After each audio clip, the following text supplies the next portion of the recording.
Welcome back to the grand circus of Indian street dining, where culinary ambition meets apocalyptic chemistry. Today's vendor doesn't serve food. He conjures an alchemic brew straight out of a medieval dungeon, mixing equal parts despair, radiation, and bad life choices. Front and center, the star ingredient, a brown sphere with the exact color and charm of freshly excreted misfortune.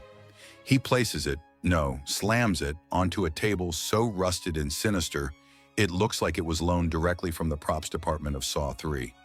You can almost hear Jigsaw whispering, "Do you want to taste a game?" To liven things up, he adds two neat shots of what at first glance might pass for orange juice. Sadly, the viscosity gives it away. This isn't juice, it's tractor coolant siphoned from a Massey Ferguson on its last legs. Watching it ooze into the cup is less refreshing citrus and more hazardous waste spill. And then the final flourish, a splash of nail polish. Not subtle, not tasteful. No, this is the screaming neon shade chosen by a bargain basement courtesan on her fifth cigarette break. He drizzles it in as though granting the concoction a touch of glamour, but the effect is closer to a biohazard barrel with lipstick on it. The result? A beverage that belongs less in a menu and more in a war crimes tribunal.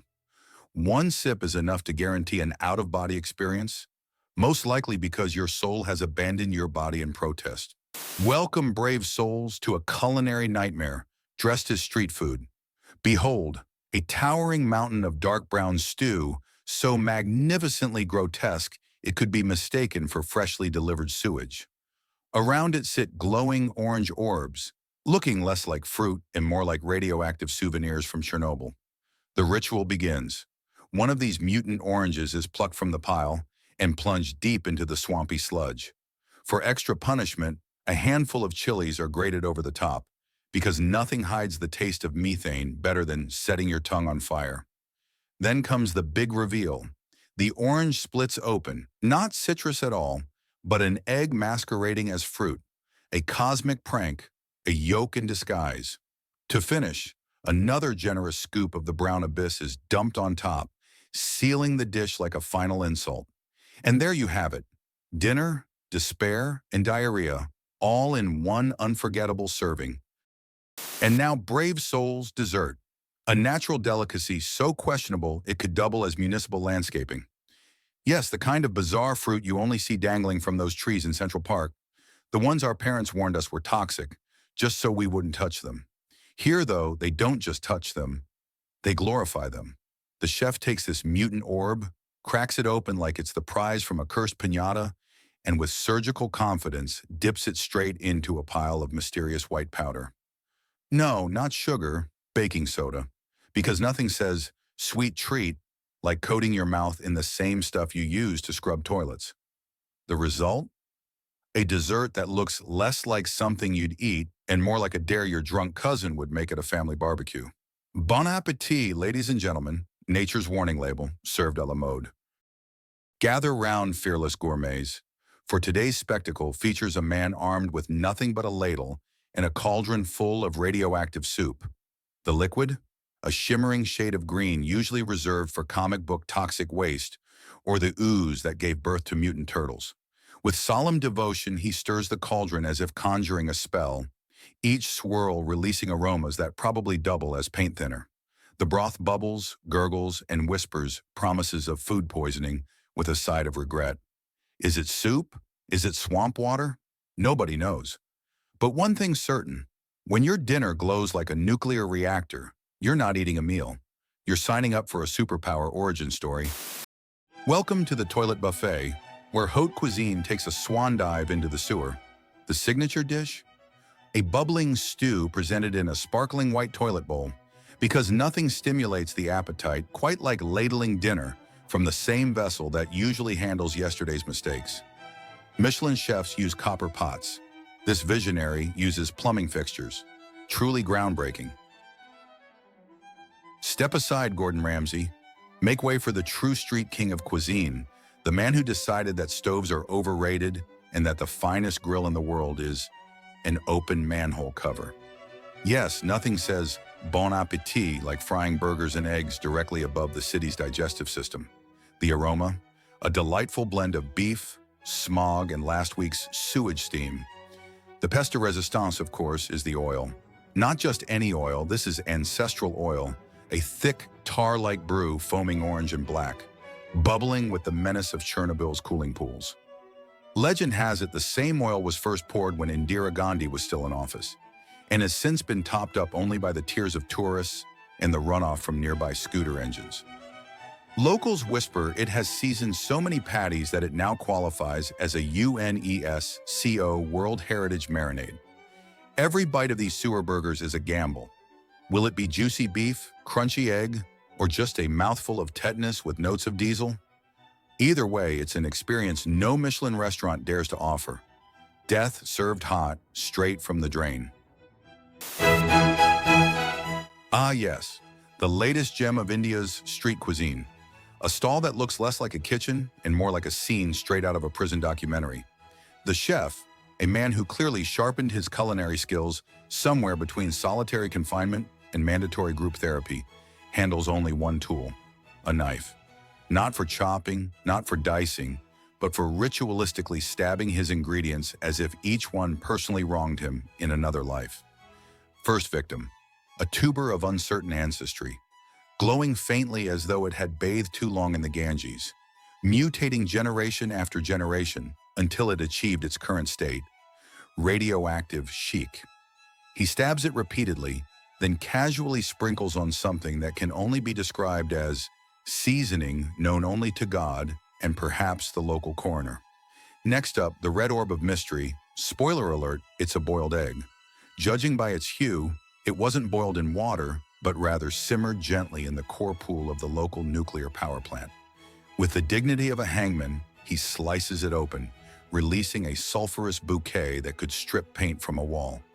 To balance the dish, if such a word can even be used, he tosses in a powder that any rational observer would identify as caustic soda. It's unclear whether this is intended to reduce acidity or simply to ensure Darwinism takes its course. And then, because murder is a habit hard to break, he finishes by mutilating a chili so infernal it could double as a medieval torture device. This final touch ensures that your digestive system will be filing a restraining order for weeks. Ah yes, a culinary adventure that truly grabs life by the, let's say, boldest ingredients. This bubbling cauldron of delight, proudly simmering on the streets of India, is nothing short of gastronomic erotica for the truly daring. Forget oysters or chocolate. This stew takes the concept of aphrodisiacs and ties it in a tight, unrelenting knot. Visually, it's a feast of suggestive shapes and textures. The swollen, bulbous morsels float serenely in a viscous broth, glistening with an almost obscene sheen.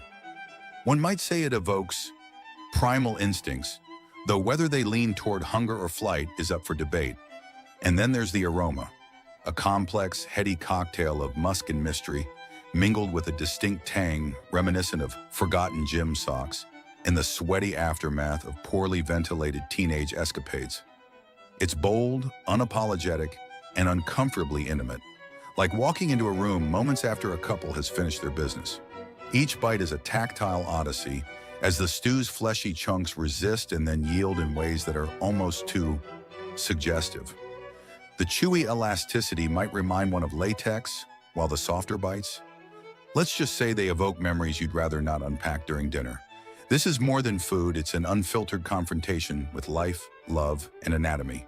A dish that dares you to chew thoughtfully, swallow bravely, and reflect on what exactly you're doing with your life.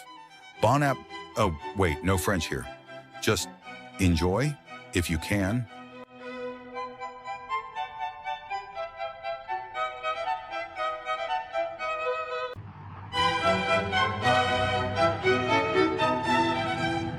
Behold the African Cybertruck, or as I like to call it, the cyber scrap. At first glance, it's almost recognizable. If you squint hard enough, close one eye, and already have a concussion. Instead of Tesla's stainless steel futurism, we've got a mosaic of oxidized metal plates that look like they were salvaged from a collapsed scaffolding or maybe a decommissioned oil rig. It's less vehicle and more post-apocalyptic Mad Max art project. The front end? Flattened to such an extent it resembles a hairlip with wheels, except even rabbits would feel insulted by the comparison. And speaking of wheels, forget rubber tires. This beast rolls proudly on iron donuts, guaranteeing both maximum durability and minimum comfort. The suspension isn't bad, it just doesn't exist. Branding-wise, they ditched the Tesla logo and slapped on a Monster Energy sticker instead. Bold choice, because nothing says cutting-edge electric vehicle like borrowing style tips from a 17-year-old skateboard helmet. And let's not ignore the craftsmanship. A Frankenstein's monster of random car parts, leftover sheet metal, and whatever was lying around after the neighbor's garage collapsed. If you listen closely while it drives, you can probably hear the faint echoes of the construction site it was stolen from. Is it futuristic? Number? Is it road legal? Definitely not. But is it art? Honestly, maybe.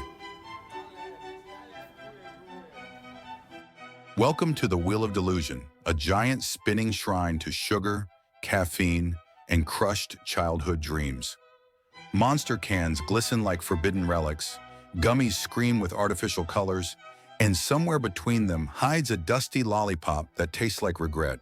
The kids yell, "Stop!" but the wheel halts only when the almighty arm of destiny decrees it. Chance, number.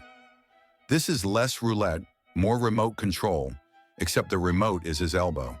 In the end, the only thing that truly spins is the money straight out of tiny pockets. Ladies and gentlemen, behold the African Phase 5 lightweight helicopter prototype, a marvel of engineering that boldly redefines the word aircraft. The design philosophy is simple. Strip away everything unnecessary, like fuselage, cockpit, or dignity, until what remains looks less like a helicopter and more like Santa's collapsed sleigh strapped to a lawnmower engine. Its single rotor spins with the confidence of a ceiling fan on its last summer, and yet the machine manages to achieve a breathtaking feat, a full 180-degree rotation. Not flight, not lift, just a slow pirouette, like a drunk ballerina that forgot the rest of the dance. Is it a helicopter, a sled, an avant-garde art installation? Who knows, but one thing's certain. If aviation pioneers could see this, they'd either weep or demand royalties for the comedy. Enter the Mark II helicopter prototype. Clearly a step up in effort, but still a long way from leaving the ground. The rotor's angle, identical to Doraemon's little take-copter hat propeller, adorable in cartoons, utterly useless in reality. The would-be pilot sits inside with the expression of a man attending his own funeral in advance, eyes wide like he's watching a déjà vu of his final moments. It's less test flight and more existential crisis on camera. And those dangling straps?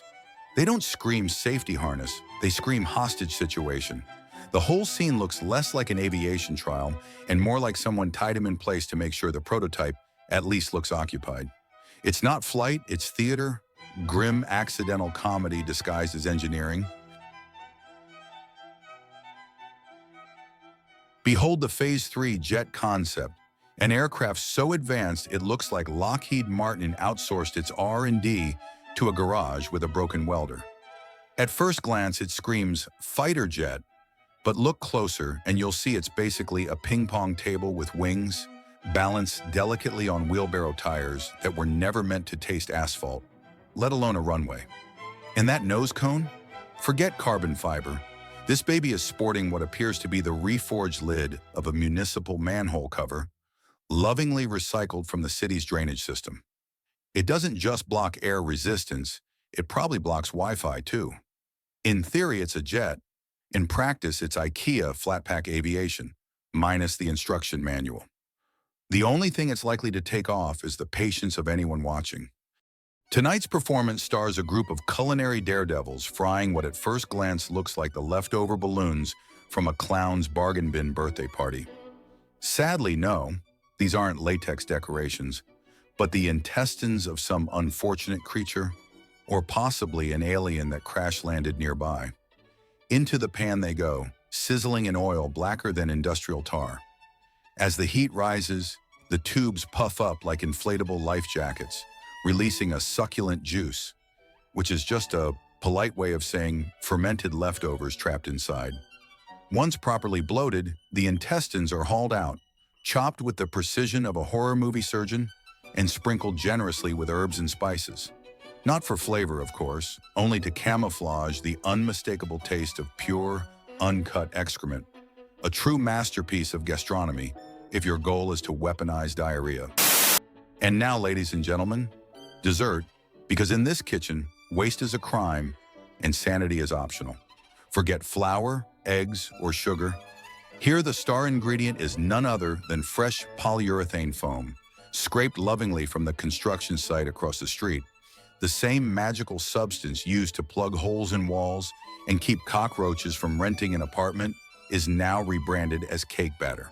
With all the confidence of a Michelin-starred lunatic, the chef squeezes this foamy goo straight into a pan of oil so black it could lube a tractor engine. It hisses, it bubbles, it mutates, until finally it emerges. A glorious sponge cake from the underworld, equal parts dessert and building material. And the best part? They eat it. Yes, they actually sink their teeth into this insulation miracle. One bite, and suddenly your body is wrapped in thermal protection so efficient you could survive a blizzard naked. Another bite, and your ears start ringing like a church bell, because apparently this cake doubles as a soundproofing device from the inside out. This isn't just food, it's home renovation. A dessert so versatile it keeps you warm, keeps you deaf, and keeps your local hardware store in business. Bon appetit if you dare to swallow construction supplies with a side of regret. Behold the culinary genius who decided that the world needed 300 sausages tied up like hostages in a butcher's ransom note. Each one carefully strangled with its own plastic leash, because apparently retirement hobbies now include arts, crafts, and assisted food suicide. With saintly patience, our chef lowers this writhing bundle into a cauldron of boiling oil. Not just cooking, this is a chemical experiment where pork meets polymer, where sausage flavor is lovingly fused with melted microplastics. It's less a recipe and more a toxic Avengers origin story. Is it a life hack? Sure, if you're retired, have 3 days to waste tying knots, and your dream dinner is the unholy marriage of hot oil, choking hazards, and the faint aroma of burning Tupperware. Congratulations, you've invented the first edible PVC pipe. Enter the high priestesses of culinary chaos, who look at 2 watermelons and think, why slice when you can deep fry the entire planet? Into the cauldron of boiling oil they go. 2 deformed melons, dropped whole, sizzling like meteorites crashing into a volcano. When it's time to retrieve them, forget tongs or ladles. No, they whip out the same giant pool net used to fish out dead insects from the hotel jacuzzi. Out come the melons, steaming, blistered, and somehow angrier than before. But the ritual doesn't end there. Out come the chemicals, powders, and mystery potions. At this point, it's less cooking and more medieval alchemy. Hours of stirring, sprinkling, and conjuring finally produce the grand finale. An enormous slab of fried watermelon gelatin, a wobbly red monolith of pure regret. It's not fruit, it's not dessert, it's a culinary Frankenstein, the world's first radioactive jello, forged in fire and trauma. Welcome, brave souls, to the banquet of nightmares. First course, the wigs. Not noodles, wigs. Thin, greasy strands yanked straight off a scarecrow's head and dumped into boiling oil blacker than a mechanic's sink. They twist, they writhe, they bubble, until the pot looks like Medusa herself taking a hot bath. Next, the meat. Not tenderized, not minced, annihilated. 2 machetes come down with the fury of a thunderstorm, reducing the flesh into microscopic dust. A meaty powder so fine it could be snorted instead of eaten. It's less cooking, more a live dismemberment with extra percussion. And then for that magical herbal touch, they sweep the backyard clean. Yes, crispy, brown, insect-seasoned leaves, straight from the rake to the frying pan. Tossed in with the boiling wigs, they sizzle and curl, transforming the kitchen into a crematorium for autumn itself. Finally, it all unites in one hellish stir-fry. Tangled wig pasta, pulverized carcass dust, and backyard compost, fused together into a dish that defies God, nature, and common sense. This isn't dinner, it's a hairstyle served with garden waste, garnished with trauma, and plated straight from the seventh circle of culinary. Ladies and gentlemen, prepare your taste buds, or rather, prepare to file a restraining order against them. Our mustached maestro, the long-lost cousin of Colonel Sanders who took a wrong turn into experimental street theater, unveils his culinary masterpiece. A thick, mysterious stew of indeterminate age, poured lovingly onto the shining silver stage of a manhole cover. Because plates are for cowards. For garnish, he gently sprinkles handfuls of freshly cut grass, transforming the dish into something between haute cuisine and a landscaping accident. Then, with the elegance of a sorcerer adding the final drop to a dangerous potion, he unleashes a splash of enigmatic white liquid. Milk? Paint? Detergent? Let's not ruin the surprise. And the grand finale, the mixing tool. No whisk, no spoon. Oh no, that would be too pedestrian. Instead, he summons a toilet brush, wielded with the solemnity of Excalibur, swirling the concoction until it radiates the aura of a culinary apocalypse. The end result isn't so much a dish as it is a dare, an edible paradox that dares you to question not only your appetite, but your entire faith in civilization. Behold the alchemist of chaos, the Mozart of mayhem, the chef who looked at a kitchen and thought, what if Gordon Ramsay had a nervous breakdown in a dumpster? Surrounded by an army of pots and pans that haven't seen soap since the Middle Ages, our hero approaches his bubbling cauldron with the confidence of a man who has clearly declared war on hygiene. Into the pot go the ingredients. Not gently, not carefully, but crushed, mangled, obliterated, as if the recipe itself were a crime scene. Delicate cookies, pulverized like ancient ruins under a bulldozer. Bottles of sauces in every color of the rainbow are squeezed in at random, turning the mixture into something between abstract art and a chemical spill. There is no order here, no sense of flavor, only the glorious spectacle of culinary entropy. Each stir of the ladle spreads more chaos, until the cauldron becomes less a vessel of food and more a swirling black hole of sauces, crumbs, and despair. The result? Not a dish, not even an experiment, but a performance. A bold declaration that cooking is not about taste, but about the sheer audacity to destroy everything edible in your path and still call it fusion cuisine. Behold the arrival of the dish that came by truck. Not delivered, not served, but unloaded like hazardous cargo under the watch of men in reflective vests. The cooking process? Classified. Witness protection for recipes. And frankly, after seeing the final product, ignorance is the kindest gift. In the container sloshes a golden yellow swamp, a sticky mass that clings to life while a nervous liquid tries desperately to escape. Two ingredients locked in an eternal divorce. Inside float random lumps, like archaeological findings from a civilization that should have stayed extinct. And then the serving ceremony begins. Forget plates, bowls, or even the dignity of cutlery. Our fearless chef ladles this primordial goo into anything that holds volume. Plastic bags from the corner store, cracked Tupperware with mystery stains, and, why not, vintage chamber pots, because nothing screams fine dining like grandma's bedside porcelain. To him, every receptacle is noble. The result, not food, not art, not even science. This is culinary anarchy, a performance so bold it makes you question whether civilization was a good idea in the first place. To taste it would be madness.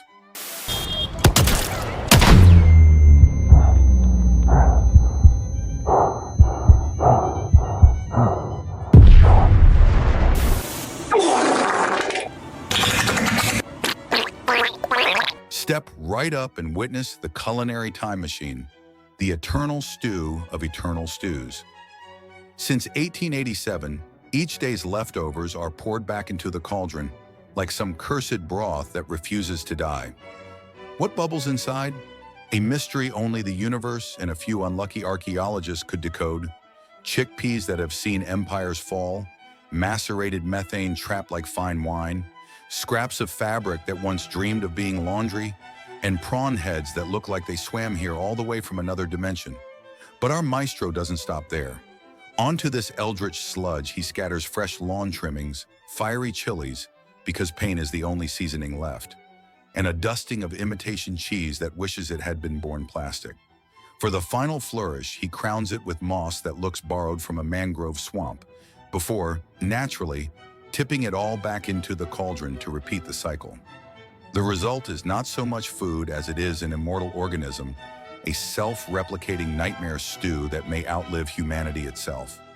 Eating it isn't a meal, it's an initiation rite into culinary purgatory.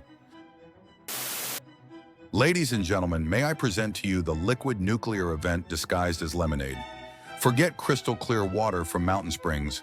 Our visionary bartender sources his from recycled paint buckets, carefully positioned beneath the dribbling air conditioner of a suspicious apartment block. A true connoisseur's choice. Eau de mold with a whisper of rust. But that's only the overture. Each splash into the cauldron is graced by the hand touch, his grimy paw plunging through the flow like Poseidon of contamination.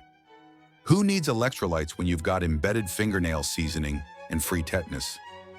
And then, the lemons. Not fresh, not zesty, but fermenting in a bucket that fizzes and foams like a cauldron begging for death. They don't whisper fresh citrus. They shriek, "Kill me," as they're drowned in a slurry of powders, coffee, gypsum, perhaps the ashes of failed building projects. To crown this symphony of intestinal destruction, he sprinkles parsley, because nothing says detox like swamp garnish. Stirred naturally with a wooden rod stolen from a medieval torture chamber. The grand finale, the Swamppuccino trademark. This is not a drink, it is an emergency evacuation system. Within 20 seconds of ingestion, your stomach declares independence, your trousers file for divorce, and your body is launched into low orbit by the sheer velocity of digestive betrayal. Michelin stars? Please. This deserves a whole constellation of hazard symbols. How wonderful to witness the artisanal process of a cake that redefines the concept of handmade. This visionary chef, dressed in his elegant uniform of dirt, accumulated over decades, takes us on a culinary journey where creativity and bacteria go hand in hand. Well, more like the nails, because those hands seem to carry with them the secrets of 1,000 previous dishes and perhaps some ancient parasite. The video starts with a masterful demonstration of contempt for any health protocol. Their hands, which have probably explored more dark corners than an archaeologist in an ancient tomb, immerse themselves in the world of baking with the same delicacy with which a small child crushes mud in the yard. The crowning moment comes when he decides to add that special touch, a tap on the eggs, the ingredient ones, of course, with his expertly dirty hands. A symphony of textures and fluids combine as the smashed eggs fall into the container with a grace that only someone willfully unaware of the existence of soap could achieve. The dough, kneaded in what seems like a pagan ritual invoking the god of food poisoning, takes on a life of its own.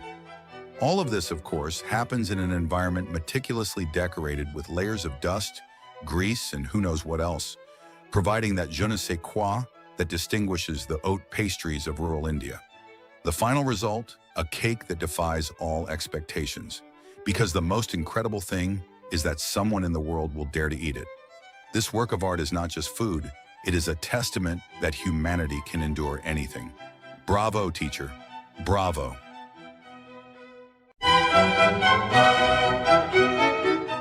Behold the culinary marvel of the century, the stew that dares you to question your life choices.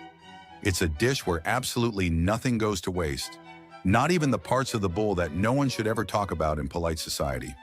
Picture this, intestines and, well, let's just say bull's personal accessories sloshing around in a cauldron so old and crusted, it could be a contestant on most likely to cause a public health crisis. The sauce? Oh, it's not just any sauce. It's a concoction that could double as industrial cleaner. It's the kind of substance that could probably eat through the very idea of good taste. You'd wonder if someone accidentally made this while trying to invent a new kind of paint stripper. But alas, no. It's the secret ingredient of the chef's questionable genius. And of course, the pièce de résistance, a dusting of mystery powder. Is it baking soda to somehow cushion the digestive apocalypse you're about to endure? Or is it just someone's vague attempt at saving you from your inevitable fate? Either way, you're going to need more than a pinch of it to survive the aftermath. This is the kind of dish that doesn't just fill your stomach, it fills you with existential dread. You don't eat it, you survive it. And as you stare at the remains in your bowl, you'll be left wondering whether this stew is a bold statement on sustainability or a cunning plot to ensure that nothing ever grows inside your stomach again. Bon appetit!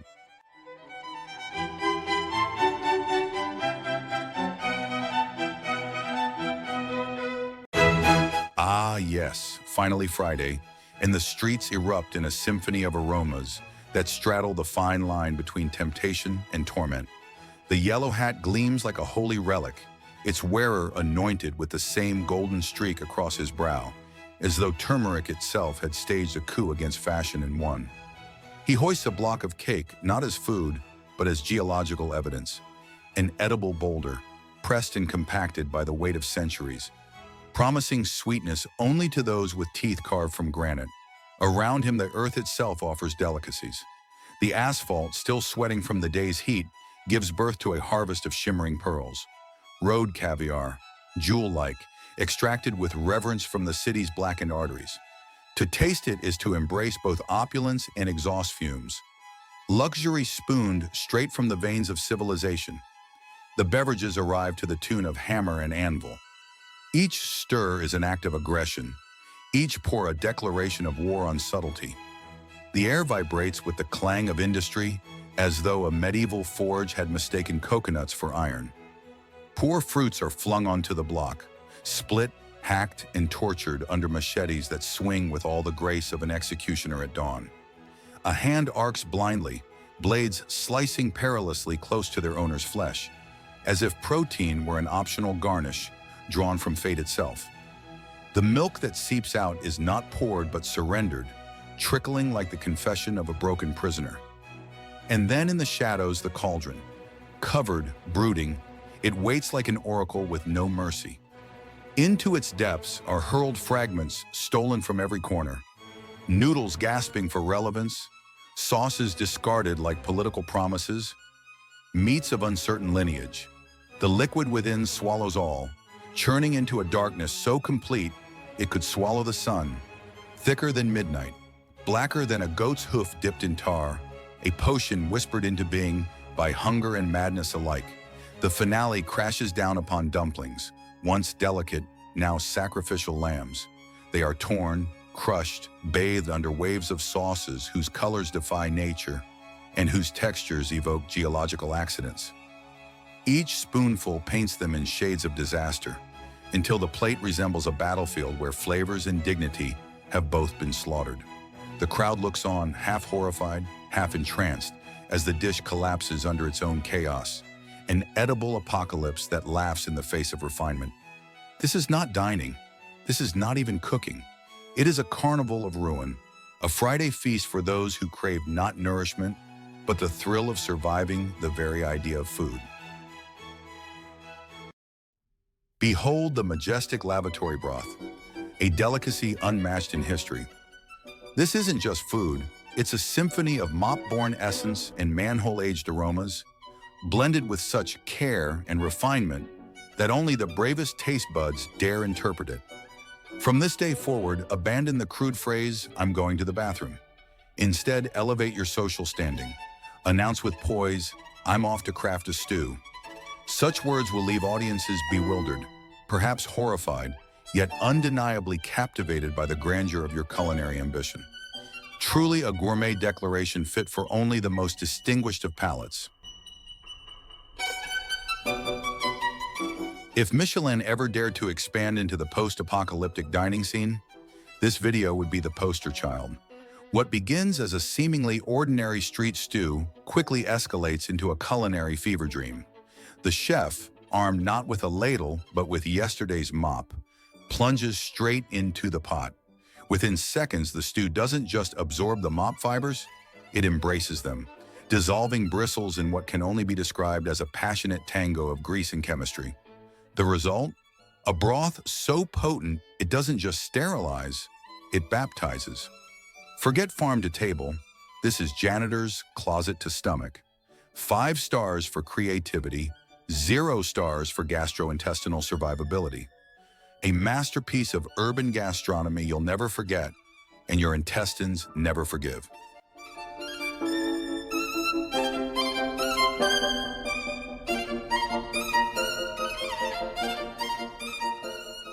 Just when you think the mop-infused stew has reached its final evolutionary stage, the chefs unveil Phase 2. With the grace of medieval alchemists and the hygiene standards of a dumpster fire, they decant the bubbling potion onto a glowing manhole cover, which doubles as both grill and urban sacrificial altar. Here the stew mingles joyfully with centuries of city runoff, cigarette butts, and the faint perfume of hot asphalt.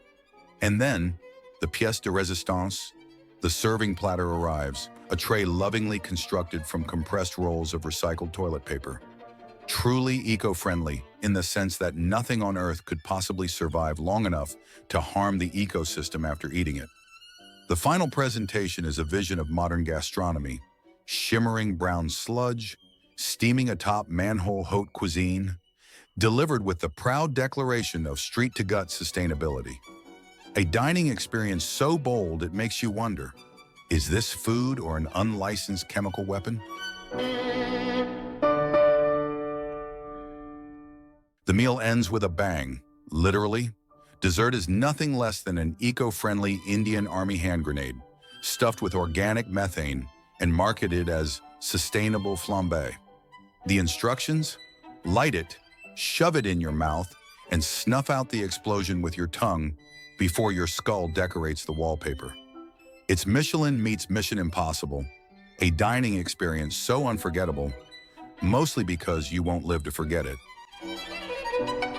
Welcome to the Roswell fine dining experience, where the chef proudly presents his pièce de résistance, slabs of what can only be described as alien charcuterie, marinated in mystery and glowing a suspicious shade of red.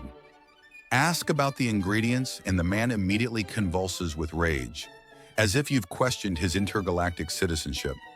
Legend has it the meat arrives fresh from Area 51, vacuum sealed in UFO exhaust fumes. The chef then enhances the flavor with a delicate dusting of imported sands, playground, beach, and occasionally cat litter, creating that signature crunch so adored by the brave and the reckless. For plating? Forget porcelain. Here, the cosmic delicacy is laid to rest on pages torn straight from his child's last school notebook, geometry homework transformed into haute cuisine. The result? A dish that is equal parts extraterrestrial, educational, and violently indigestible. Truly dining at its most otherworldly and most unsanitary. Behold the maestro of filth, a street chef whose hands are so black with dirt, they look forged from volcanic ash. His signature combo? A daring blend of spices, sauces, and, let's be polite, pubic excretions, all elegantly wrapped in a radioactive banana leaf straight from the Ganges. The highlight of the experience is not the food itself, but the delivery. The chef personally shoves the combo into your mouth with those cold, dark hands, each finger carrying the sediment of a lifetime spent dodging soap like it was a deadly disease. The result? A dining adventure so intimate, so unhygienic, it makes you question not just your taste buds, but your will to live. In the latest episode of Why Is This Even Legal?, we see a street food vendor in India transforming a giant manhole cover into his personal Michelin star griddle. First, he dramatically empties a bucket of brown paste onto the iron slab, a substance with both the texture and aesthetic of cow excrement, and, frankly, probably not far off in origin. With all the elegance of spreading manure on a field, he smooths the mixture across the cover as if sewage chic were the next big thing in gastronomy. To elevate the dish, he crowns it with vegetables nurtured in the gentle embrace of the Ganges banks, that magical place where spiritual purity meets chemical runoff. The grand finale. He serves this masterpiece on a tray that could have been salvaged from Guantanamo Bay's cafeteria. It's prison dining meets rustic street food, garnished with a side of hepatitis risk. This video is culinary terrorism disguised as tradition. It begins with a bold move, mixing actual dirt into dough. Yes, dirt. Why settle for whole grain when you can have whole ground? Our master chefs, barefoot, filthy, and fresh from a tetanus convention, then knead the mass directly on the floor. Hygiene? That's for amateurs. Real flavor is unlocked by toe fungus. Because nothing says fine dining like a potential dental reconstruction. With chunks of gravel lovingly folded in, the mixture is then fed into a machine that looks stolen from a French coal mine in 1823. The device receives the dough from the top and delivers it from below, in a performance so convincingly biological, you half expect the machine to ask for toilet paper. But the magic doesn't stop there. The dough, now resembling a cross between cement and digestive failure, is scooped up again from the ground, shaped into sad little balls, and left to dry in the sun. Translation: they're letting bacteria audition for dominance. This isn't cooking. This is a TED Talk hosted by salmonella and dysentery. This video is not street food. It's performance art from the seventh circle of hell. Our hero, an Indian street chef, begins by creating a potage with a daring palette, red powder, dirt, and something white that he clearly wants us to believe is Parmesan. Spoiler, it's not. It's more like the ashes of dairy that once dreamed of being cheese. Next, he blesses the mixture with a ladle of what can only be described as chamber pot water. Yes, eau de urinal, vintage, who cares, poured straight in to bind the masterpiece. And for the grand finale, the pièce de résistance, he lifts the bucket and vomits the concoction onto a giant manhole cover. Not for taste, not for tradition, but purely for performance value. Because nothing says gourmet like sewage chic and a side of existential dread. This isn't cooking. This is abstract diarrhea art.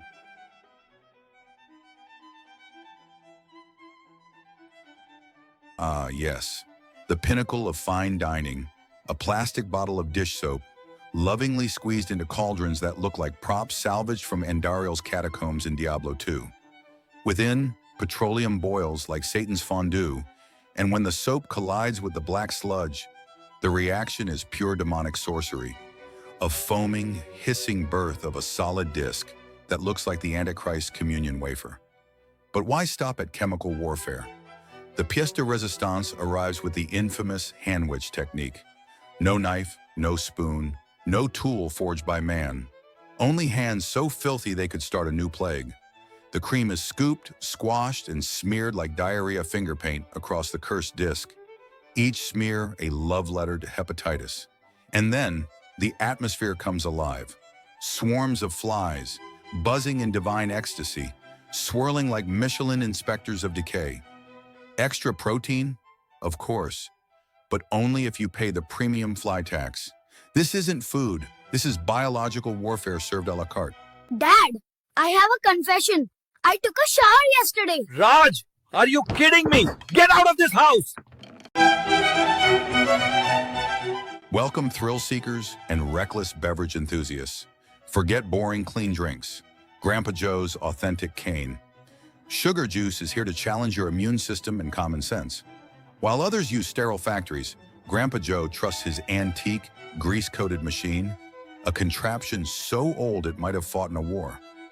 The rust, extra minerals, the grime, flavor enhancers, the unsettling creaking, just history speaking. While others use sterile factories, Grandpa Joe trusts his antique, grease-coated machine, a contraption so old it might have fought in a war. The rust, extra minerals, the grime, flavor enhancers, the unsettling creaking, just history speaking. Each sip introduces you to bacteria so vintage they deserve a museum exhibit. If you survive, congratulations. You're now indestructible. If you like your beverages bold, unpredictable, and slightly dangerous, Grandpa Joe's got you covered. Just bring a strong stomach and a Ah yes, the latest gem of India's street cuisine. A stall that looks less like a kitchen and more like a scene straight out of a prison documentary. The chef, a man who clearly sharpened his culinary skills somewhere between solitary confinement and mandatory group therapy, handles only one tool, a knife. Not for chopping, not for dicing, but for ritualistically stabbing his ingredients as if each one personally wronged him in another life. First victim, a tuber of uncertain ancestry, glowing faintly as though it had bathed too long in the Ganges, mutating generation after generation until it achieved its current state, radioactive chic. He stabs it repeatedly, then casually sprinkles on something that can only be described as seasoning known only to God and perhaps the local coroner. Next up, the red orb of mystery. Spoiler alert, it's a boiled egg. Judging by its hue, it wasn't boiled in water, but rather simmered gently in the core pool of the local nuclear power plant. With the dignity of a hangman, he slices it open, releasing a sulfurous bouquet that could strip paint from a wall. To balance the dish, if such a word can even be used, he tosses in a powder that any rational observer would identify as caustic soda. It's unclear whether this is intended to reduce acidity or simply to ensure Darwinism takes its course. And then, because murder is a habit hard to break, he finishes by mutilating a chili so infernal it could double as a medieval torture device. This final touch ensures that your digestive system will be filing a restraining order for weeks. Welcome back to the grand circus of Indian street dining, where culinary ambition meets apocalyptic chemistry. Today's vendor doesn't serve food. He conjures an alchemic brew straight out of a medieval dungeon, mixing equal parts despair, radiation, and bad life choices. Front and center, the star ingredient, a brown sphere with the exact color and charm of freshly excreted misfortune. He places it, slams it, onto a table so rusted and sinister, it looks like it was loaned directly from the props department of Saw 3.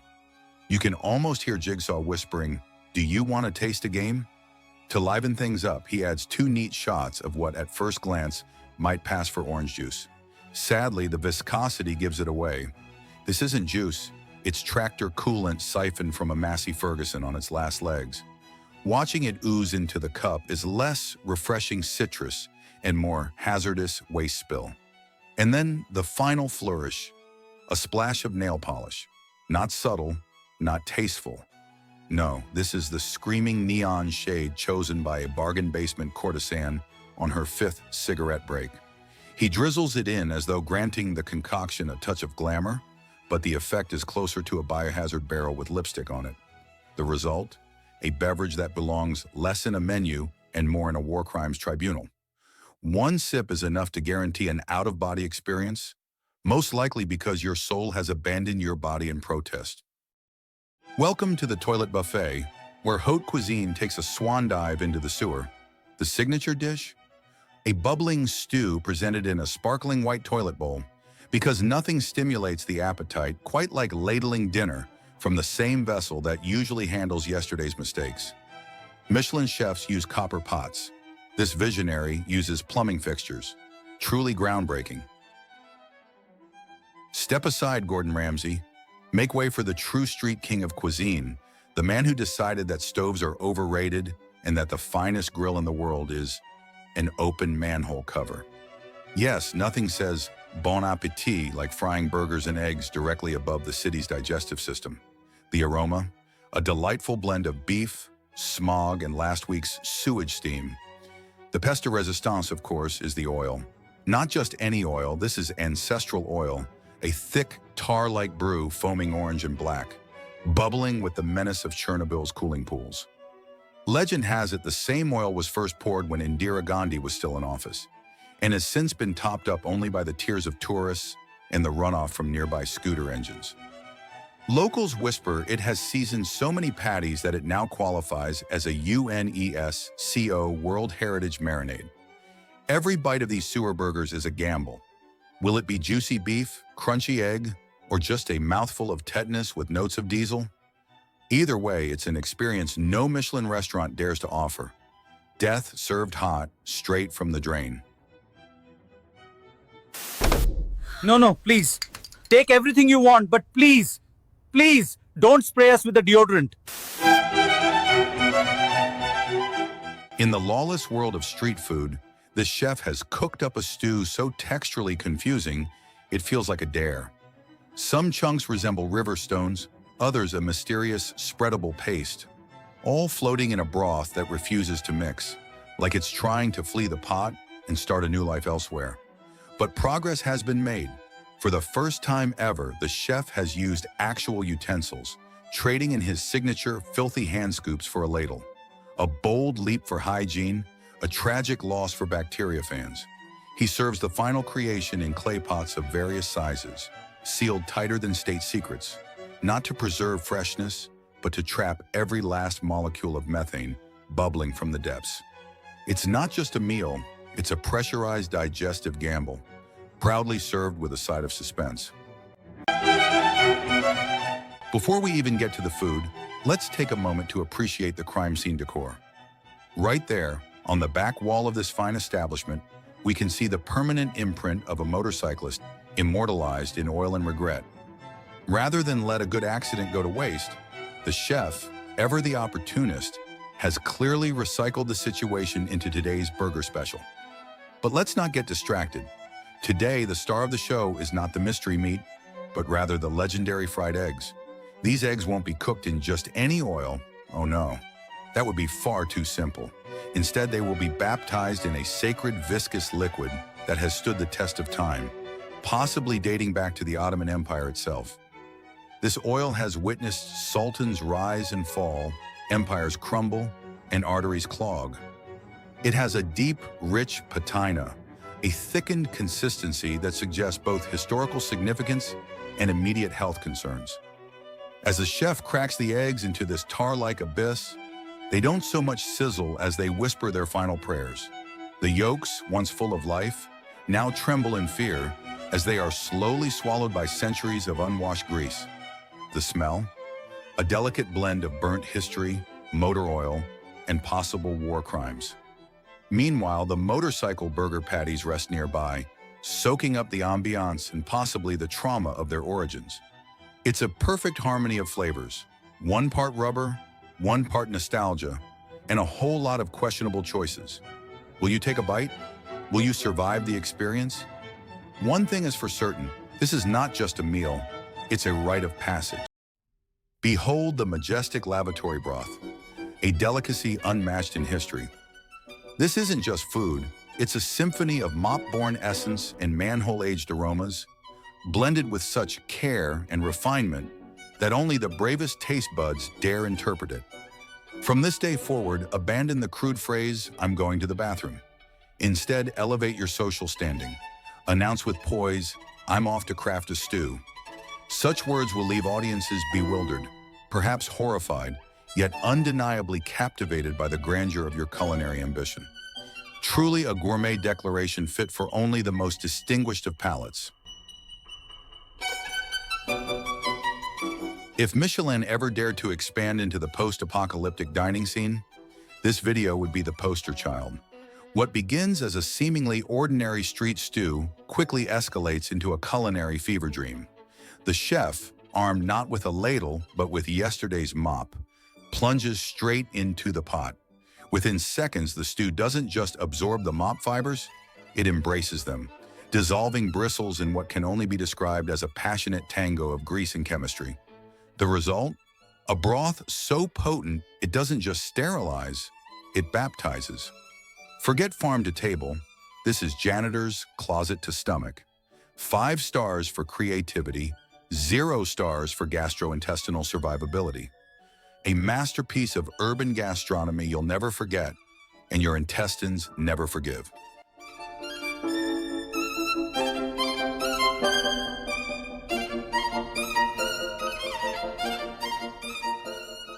Just when you think the mop-infused stew has reached its final evolutionary stage, the chefs unveil phase 2. With the grace of medieval alchemists and the hygiene standards of a dumpster fire, they decant the bubbling potion onto a glowing manhole cover, which doubles as both grill and urban sacrificial altar. Here the stew mingles joyfully with centuries of city runoff, cigarette butts, and the faint perfume of hot asphalt. And then, the pièce de résistance, the serving platter arrives, a tray lovingly constructed from compressed rolls of recycled toilet paper. Truly eco-friendly in the sense that nothing on Earth could possibly survive long enough to harm the ecosystem after eating it.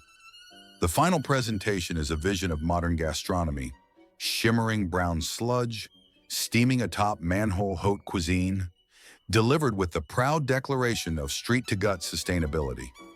A dining experience so bold it makes you wonder, is this food or an unlicensed chemical weapon? The meal ends with a bang, literally. Dessert is nothing less than an eco-friendly Indian Army hand grenade, stuffed with organic methane and marketed as sustainable flambe. The instructions? Light it, shove it in your mouth, and snuff out the explosion with your tongue before your skull decorates the wallpaper. It's Michelin meets Mission Impossible, a dining experience so unforgettable, mostly because you won't live to forget it.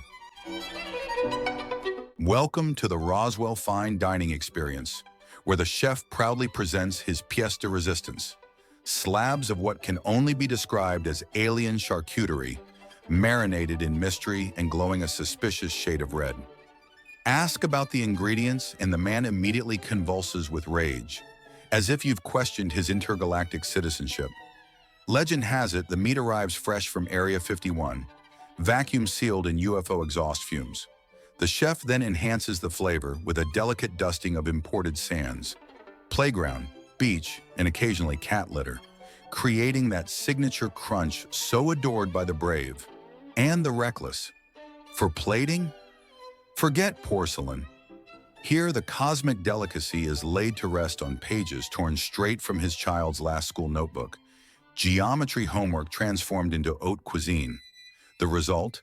A dish that is equal parts extraterrestrial, educational, and violently indigestible. Truly dining at its most otherworldly and most unsanitary. Behold the maestro of filth, a street chef whose hands are so black with dirt, they look forged from volcanic ash. His signature combo? A daring blend of spices, sauces, and, let's be polite, pubic excretions, all elegantly wrapped in a radioactive banana leaf straight from the Ganges. The highlight of the experience is not the food itself, but the delivery. The chef personally shoves the combo into your mouth with those cold, dark hands, each finger carrying the sediment of a lifetime spent dodging soap like it was a deadly disease. The result?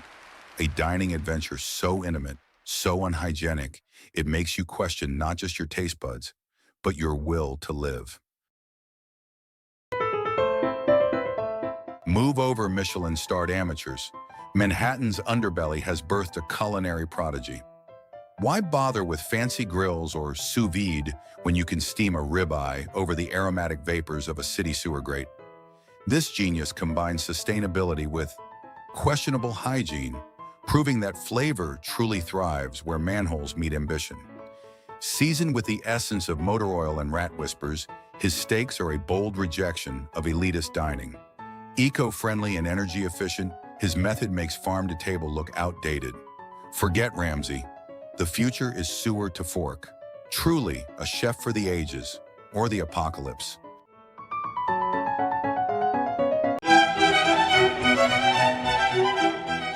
There he stands, our sticky street sorcerer, wielding a massive wooden staff wrapped in what must be 200 plastic bags, each one a layer of mystery and probably bacteria. From its top oozes a glistening, unidentifiable substance he stretches by hand, bare, unapologetically unwashed, onto sticks, twisting it into what he insists is a flower. Though really it more closely resembles a Puya chilensis, that hostile South American plant with spines and the personality of a cactus on a bad day. The process is hypnotic. Children squeal with delight. Adults glance around, unsure if they're witnessing street food or a violation of the Geneva Conventions. Health codes? He's never met one. And yet somehow this man thrives, an urban candy alchemist turning questionable goo into grotesque sugar sculptures. Is it edible? Maybe. Is it legal? Doubtful. Is it performance art? Almost certainly. Whatever it is, it's unforgettable. And probably immune system training for the brave souls who dare to take a bite.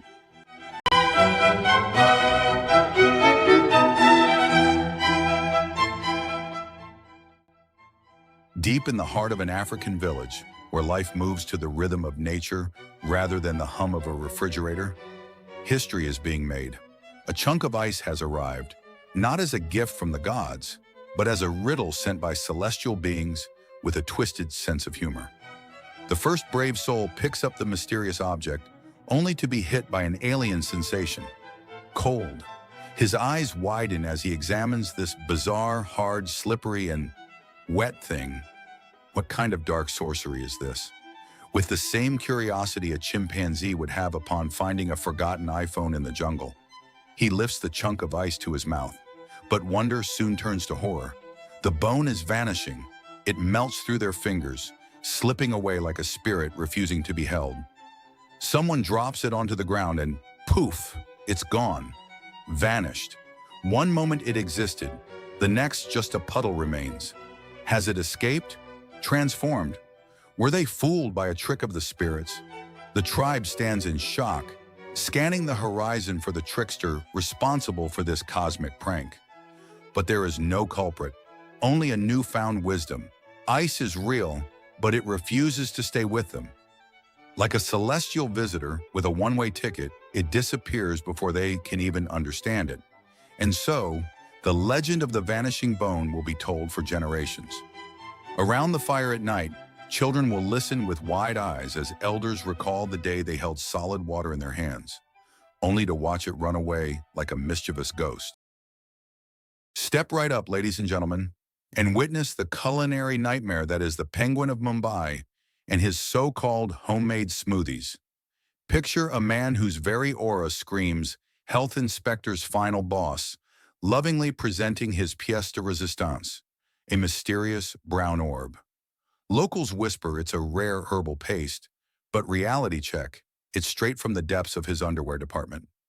Once unveiled, the Penguin performs his signature move, the reverse filtration technique, a local innovation designed not to purify, but to enrich your drink with 5 times the bacteria you didn't know you were missing. And the best part? He doesn't even charge you extra for the microbial upgrade. True generosity. For the finishing touch, he pours the concoction between his fingers, letting the liquid cascade gracefully over those artisan nails. Each drop lovingly carries the earthy bouquet of whatever he was scratching moments before. Michelin? Forget it. This is biohazard chic, a beverage experience so authentic it'll have your immune system filing for early retirement. Bon voyage, brave stomachs. And for dessert, our journey takes a darker turn. Behold the coconut ice cream vendor, proudly scooping his frozen treasure from what looks like a 17th century pirate chest. Exotic? Perhaps. Appetizing? Not when the scoops come garnished with curly little extras that look far less like coconut shavings and far more like pubes smuggled in from below deck. Welcome to the high-octane circus of street cuisine, starring a chef who appears to be powered entirely by espresso shots and pure sweat. His arms flail with such caffeinated velocity, you'd think he's training for the Olympics of chaos cooking. Before you even spot the ingredients, you're blinded by the landfill he calls prep space. Each container is so caked with mystery residue, it looks like the city's organic waste bin exploded right on his stall. Hygiene? That word clearly took the first bus out of town. And the pièce de résistance? A bubbling cauldron of 100-ingredient stew, a kaleidoscopic sludge that assaults both nose and eyes in one devastating combo. The aroma alone could tranquilize a family of elephants, while the colors suggest someone liquefied a rainbow and then left it out to ferment. Call it fusion. Call it confusion. Either way, your digestive system won't forget it. Silence! One more move, and you're all getting double sprayed with Alpine Glacier Rush. Please, no, sir. Do not fear. Captain Curry is here. Welcome to yet another episode of What Is That and Should It Be Eaten? Today's chef, armed with nothing but a spatula, bold confidence, and absolutely zero shame, invites us to witness the creation of what might generously be called a street food experience. He begins with a colossal heap of finely ground, suspiciously anonymous meat. It's the kind of protein that screams, "Don't ask questions, just chew."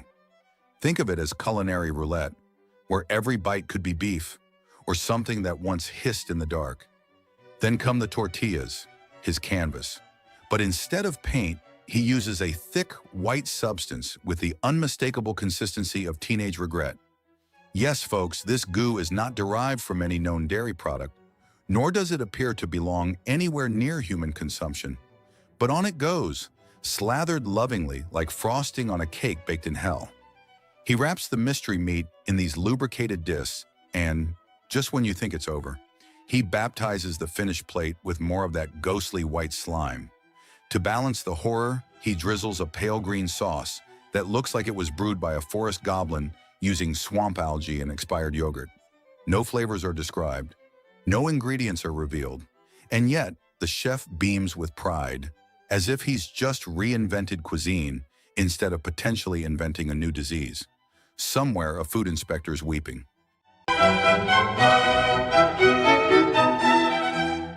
Our gastronomic adventure begins with what can only be described as mutant donut orbs, suspiciously glistening under the streetlights.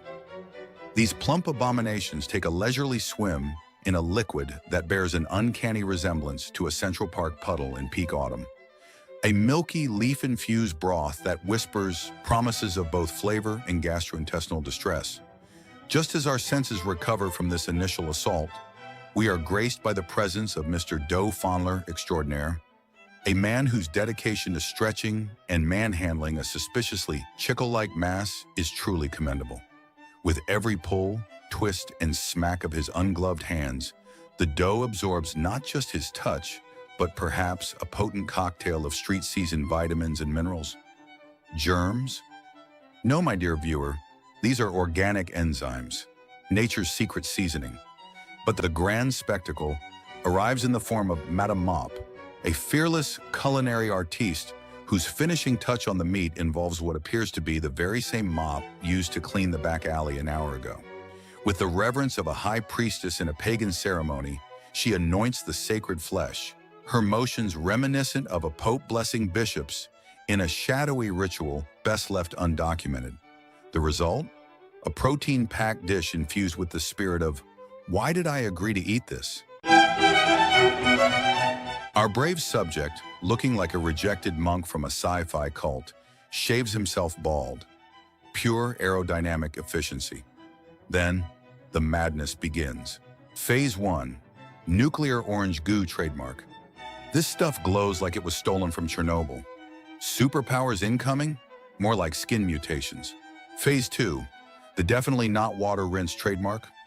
Looks like water, but deep down we know it's not. Possibly industrial runoff. Possibly tears of regret. Phase 3. The diarrhea deluxe trademark.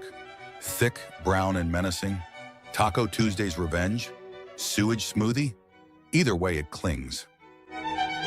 Phase 4. Another mystery rinse trademark. At this point, he's given up. If it burns, it burns. Final phase. The whitewash of doom.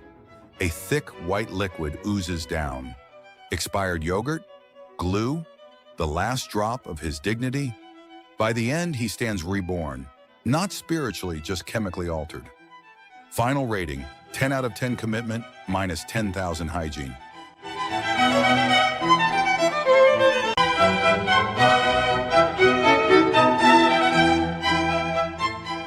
Today we embark on yet another perilous journey into the world of Indian street food, where culinary innovation knows no bounds, and neither do food safety regulations.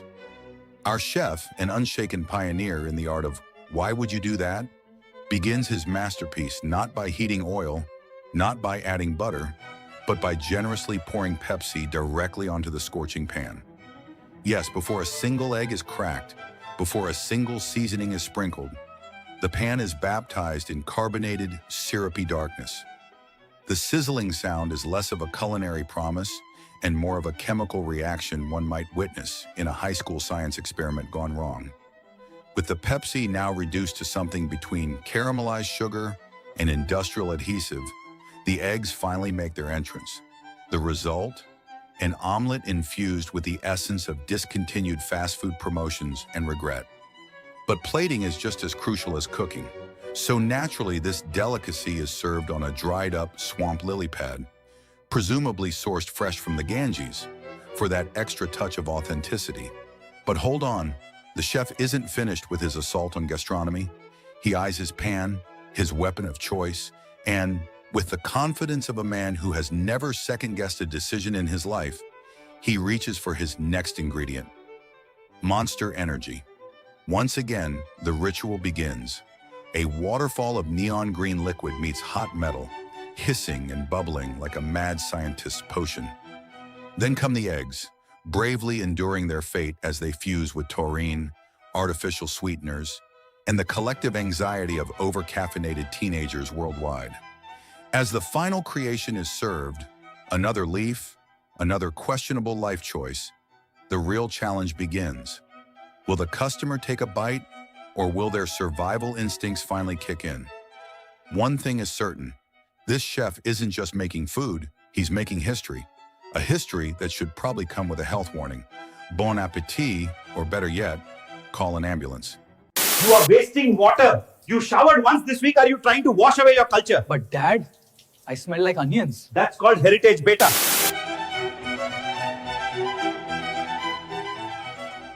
Ah, the dick clam, a culinary abomination that has somehow captivated the masses.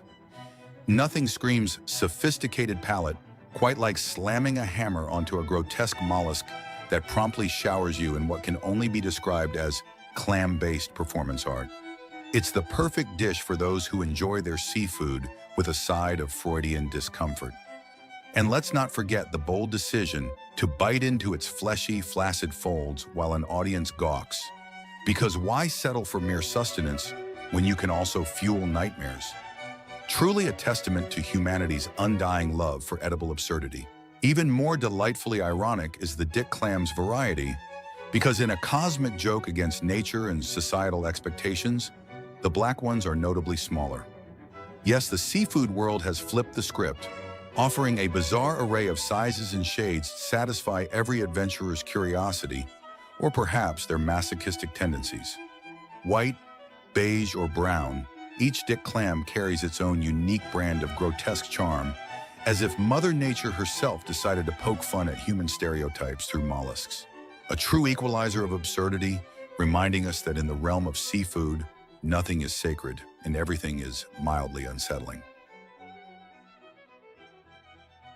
Not everything could be about dicks, of course. Enter the vulva clam, for those craving a bit of variety in their seafood softcore. Of course, not everyone can handle the vulva clam with the respect it demands. Management was forced to expel several diners after reports of, let's call it creative misuse of the dish. Apparently, some couldn't resist turning the clam into an impromptu prop for lewd selfies, while others took it a step further, reenacting scenes that would make even the Kama Sutra seem tame. One particularly bold patron was overheard exclaiming, "It's interactive dining," before being swiftly escorted out. Truly, the vulva clam has proven to be not just a meal, but a cultural litmus test, separating those with a sense of humor from those who really shouldn't be allowed near seafood unsupervised. And then there were the things. Let's call them mystery tubes, though condoms full of sewer water feels far more descriptive. Allegedly, they're seafood, but after consulting every ancient text on cryptozoology, folklore, and banned biology textbooks, I've been utterly unable to identify what unholy creature could have birthed these abominations. Translucent, slimy, and sloshing ominously, they sit there on the plate like eldritch artifacts, daring you to question your life choices. Eating one feels less like a meal and more like participating in a ritual that ends with summoning a sea demon. Perhaps they're proof that not all of nature's creations were meant to be cataloged or consumed. If aliens are watching, this is the moment they decide Earth isn't worth the visit.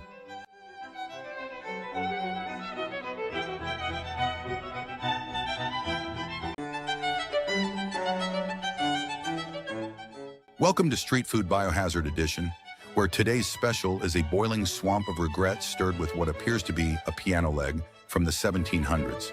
The consistency? Diarrhea adjacent. The smell? Classified. As our fearless chef churns this eldritch horror stew, I can only assume it's either a secret family recipe or an attempt to summon something unholy. Either way, someone, somewhere, is about to experience a life-changing bathroom event. This eminence, with the precision of a Renaissance painter and the sanitary standards of a medieval apothecary, takes a handful of this mysterious gruel and lovingly massages it into the leaf. Once the diarrhea durums are placed in the steamer, the real magic begins. Trapped in their humid tomb, they sweat profusely, as if aware of the fate that awaits them. The steam swirls around, infusing each torpedo with an extra layer of mystery, locking in the flavors, or more accurately, sealing in the warnings. With the finesse of a dystopian sushi chef, the vendor slices the diarrhea durums into thick, glossy rounds, his own take on New York rolls, if New York had fallen to Mad Max-style anarchy. Each cut reveals a swirling vortex of fear, wrapped in a banana leaf barely holding things together. Arranged neatly, because nothing says fine dining like post-apocalyptic sushi. To truly elevate the experience, the vendor tosses the rolls into a bubbling vat of truck oil from 1993, ensuring each bite is infused with the rich, nostalgic taste of burnt rubber and questionable decisions. Bon appetit, warrior. These are our exquisite churros, lovingly prepared in the finest cemetery sand. Piping hot churros cooked to perfection in the very sand that cradles your ancestors. Sourced from only the most distinguished burial grounds, this ancestral sand infuses each churro with a taste of tradition, a flavor older than time itself. For those looking to add a personal touch, you can substitute with ashes from any dearly departed relative. Grandma's warmth will live on in every bite. With a unique texture reminiscent of ancient relics, this delicacy offers a culinary experience like no other. It's gritty, it's bold, it's unforgettable. Only for the most refined palates, these churros are a true gastronomic voyage into the afterlife. 4 proud connoisseurs, each armed with a humble tub of ice cream. Sounds innocent enough until you realize hygiene here has transcended mortal limits. Forget spoons, forget hands. Why bother when you can bring in a freshly soiled excavator straight from digging the neighborhood's septic tank? The industrial scoop swings down with surgical grace, dunking into the ice cream like it's mining for treasure, while adding that authentic local flavor nobody asked for. Papa, can we please buy a shower? No son of mine will ever need to shower! Step aside, Michelin-starred chefs. Here comes the true artist of the culinary world, armed with nothing but a loaf of stale bread and zero respect for food safety. Introducing the mystery spread sandwich, the only meal that doubles as a test of your immune system.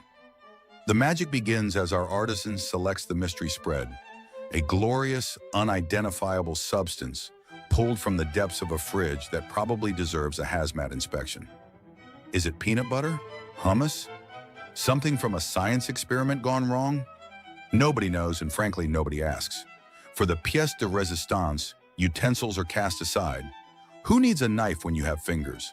The spread is slathered on with a level of enthusiasm that makes you question when this person last saw soap.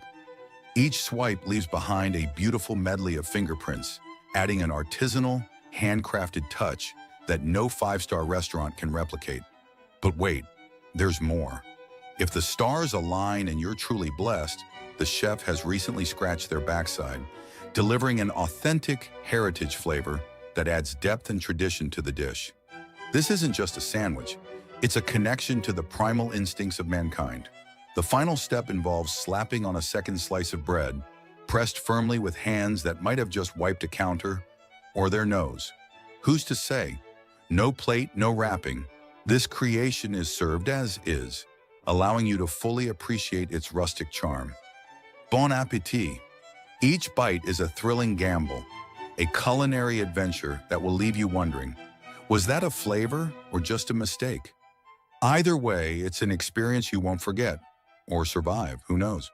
This is the traditional dish known as cow digestion puree, a true culinary treasure. This puree is crafted exclusively using the digestive essence of fine cows, raised freely in open pastures, ensuring an unmatched quality of flavor.